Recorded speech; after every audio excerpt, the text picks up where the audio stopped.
السلام علیکم۔ امید ہے کہ آپ سب خیریت سے ہوں گے۔ تو آئیے ہم اپنی صورت شروع کرتے ہیں۔ بسم اللہ الرحمن الرحیم۔ فتلقى آدم من ربه كلمات فتاب عليه إنه هو التواب الرحیم۔ شروع اللہ کے نام سے جو بڑا مہربان نہایت رحم کرنے والا ہے۔ پھر سیکھ لیے آدم نے اپنے رب سے چند کلمات، تو اللہ نے اس کی توبہ قبول کر لی۔ یقیناً وہی تو ہے جو توبہ کا بہت قبول کرنے والا، بہت رحم فرمانے والا ہے۔ اس کی وضاحت سورہ اعراف میں ہے۔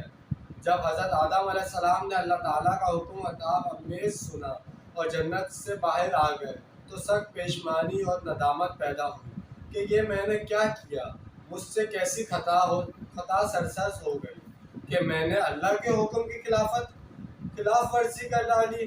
لیکن ان کے پاس توبہ استغفار کے لیے الفاظ نہیں تھے۔ وہ نہیں جانتے کن الفاظ میں اللہ تعالیٰ سے معافی مانگنی چاہیے۔ اللہ کی رحمت یہ ہوئی کہ اس نے الفاظ انہیں خود تلقین فرما دیے۔ یہ اللہ کی شان رحمی ہے۔ توبہ کی اصل حقیقت انسان کے اندر گناہ پر ندامت کا پیدا ہو جانا ہے۔ اقبال نے عنوان شعر میں جو اشعار کہے تھے، ان میں سے ایک اشعار کو سن کر اس وقت کے اساتذہ بھی بھڑک اٹھے تھے۔ موتی سمجھ کے شان کریمی نے چن لیے قطرے جو تھے میرے عرق کے انفعال کے، یعنی شرمندگی کے باعث میری پیشانی پر پسینے کے جو قطرے نمودار ہو گئے، میرے پروردگار کو اتنے عزیز ہوئے کہ اس نے انہیں موتیوں کی طرح چن لیا۔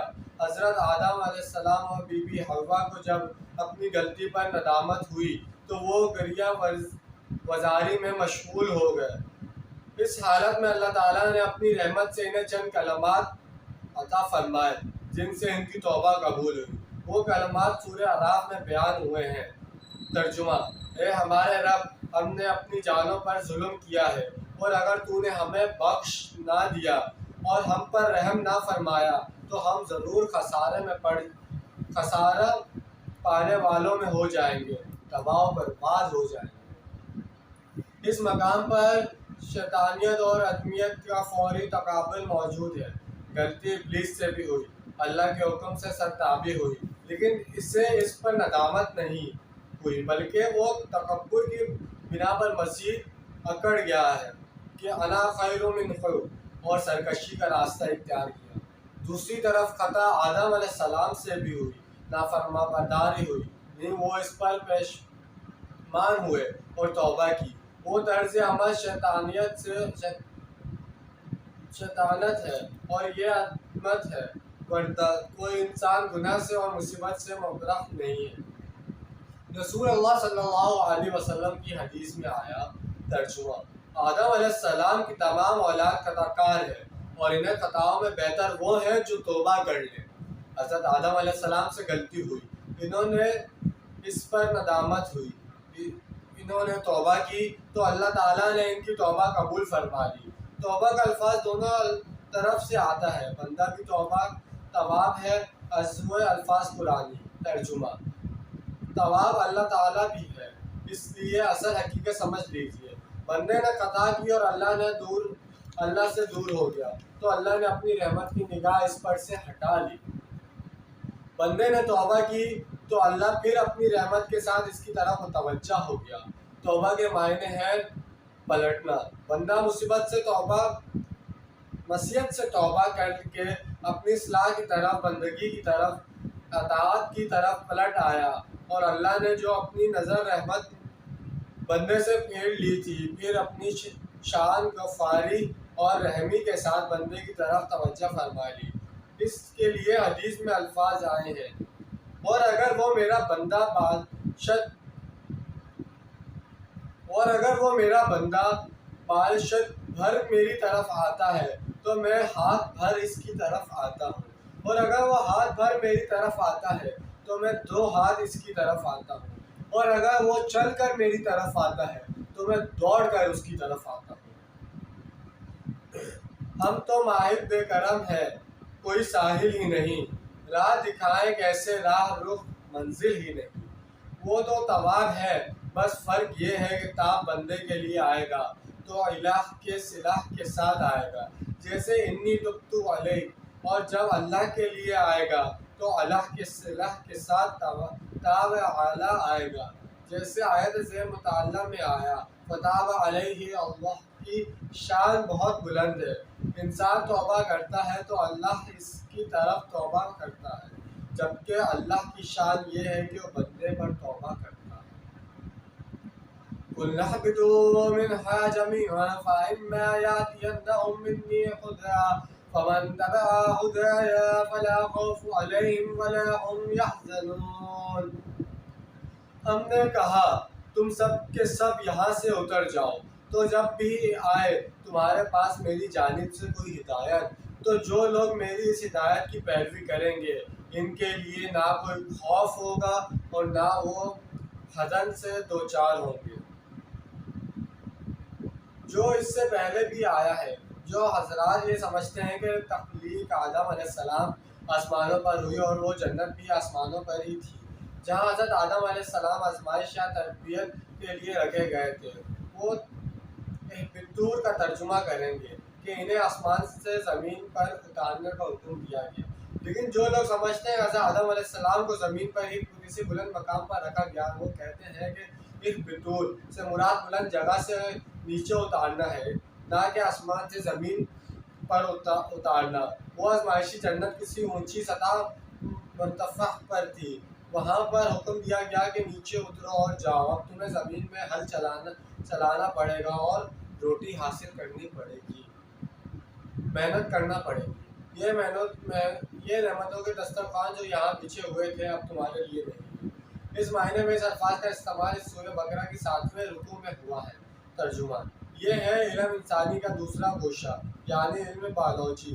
اس چوتھے رکوع کا حسن ملاحظہ کیجیے کہ اس کے شروع میں علم بالحواس یا اکتسابی علم کا ذکر ہے جو بالقوت حضرت آدم علیہ السلام میں رکھ دیا گیا، اور جیسے انسان نے پھر اپنی محنت سے اپنے حواس اور عقل کے ذریعے سے آگے بڑھایا۔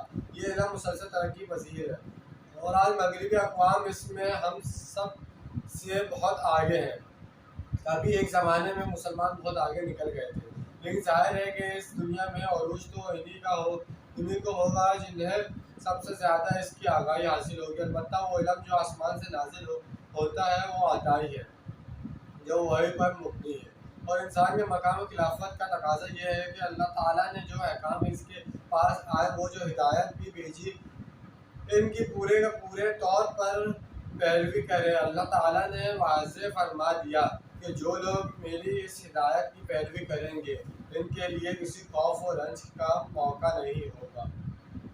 وَالَّذِينَ كَفَرُوا وَكَذَّبُوا بِآيَاتِنَا أُولَٰئِكَ أَصْحَابُ النَّارِ هُمْ فِيهَا خَالِدُونَ۔ اور جو کفر کریں گے وہ آگ والے جہنمی ہوں گے، اس میں وہ ہمیشہ ہمیشہ رہیں گے۔ اس ہدایت کو قبول کرنے سے انکار کریں گے، ناشکری کریں گے اور ہماری آیات کو جھٹلائیں گے۔ یہ گویا اللہ تعالیٰ کی طرف سے نوع انسانی کو ابدی منشور عطا کر دیا گیا جب زمین پر خلیفہ کی حیثیت سے انسان کو تقرر کیا گیا، جیسا کہ پہلے عرض کیا جا چکا ہے۔ سورہ بقرہ کی یہ ابتدائی 4 رکوع قرآن کی دعوت اور قرآن کی بنیاد فلسفہ پر مشتمل ہے، اور ان میں مکی صورتوں کے مضامین کا خلاصہ آ گیا ہے۔ تو جیسے کہ اللہ کے فضل و کرم سے ہماری سورہ بقرہ کے 4 رکوع مکمل ہو چکے ہیں، اور اس میں جیسے کہ انسانیت کے بارے میں بتایا گیا، جنت کے بارے میں، دوزخ کے بارے میں، شیطان کے بارے میں، اور بھی حضرت آدم علیہ السلام کے بارے میں، اور بھی ان کے امتحان کے بارے میں بتایا گیا، اور نماز کے بارے میں بھی ہمیں بتایا گیا۔ ان سب چیزوں کے بارے میں بتایا گیا، اور سب سے بڑی بات ہمیں توبہ کے بارے میں بتایا گیا کہ حضرت آدم علیہ السلام کو جب دنیا بھیج دیا گیا تو ان کے توبہ کے لیے الفاظ نہیں تھے۔ وہ پتہ نہیں کتنے سال تک روتے رہے تھے، اللہ سے معافیاں مانگتے رہے تھے، تو اللہ تعالیٰ نے ان کو توبہ کے الفاظ دیے تھے، پھر اللہ تعالیٰ نے ان کی توبہ قبول کی تھی، پھر ان کے گناہ معاف کیے تھے۔ تو ہم لوگ کتنے خوش نصیب ہیں کہ ہمیں توبہ کے الفاظ یہ سب کچھ ہمیں پہلے سے معلوم ہے، بس ہمیں قرآن پاک پڑھنا ہے اور اس کا معنی جو ہے، اس کا ترجمہ، اس کی تفسیر یہ ہمیں سمجھنی ہے۔ یہ ہم سب مسلمانوں پر فرض ہے قرآن پاک پڑھنا اور اس کو سمجھنا. اور جیسے توبہ کرنی چاہیے.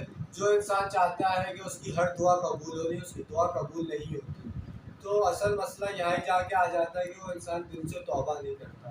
اگر وہ انسان دل سے توبہ کرے، اپنے گناہوں کی معافی مانگے اور 5 وقت کی نماز وقت سے پڑھے، تو اللہ تعالیٰ اس کی ہر دعا بھی قبول کرے گا، اپنی نظر بھی اپنے بندے پر رکھے گا اور اس کے اوپر اپنے تحفے توائب اپنی نعمتیں بھی اتارے گا.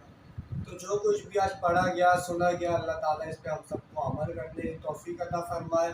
اور آج ہم سے جو بھی اس میں غلطیاں بتائی جانے انجانے وہی اللہ تعالیٰ ہمیں معاف کرے. اور اللہ تعالیٰ ایسی ہمیں پورا قرآن پاک پڑھنے کی توفیق عطا فرمائے. انشاءاللہ پھر ملتے ہیں اگلی ویڈیو میں. اللہ حافظ، فی امان اللہ.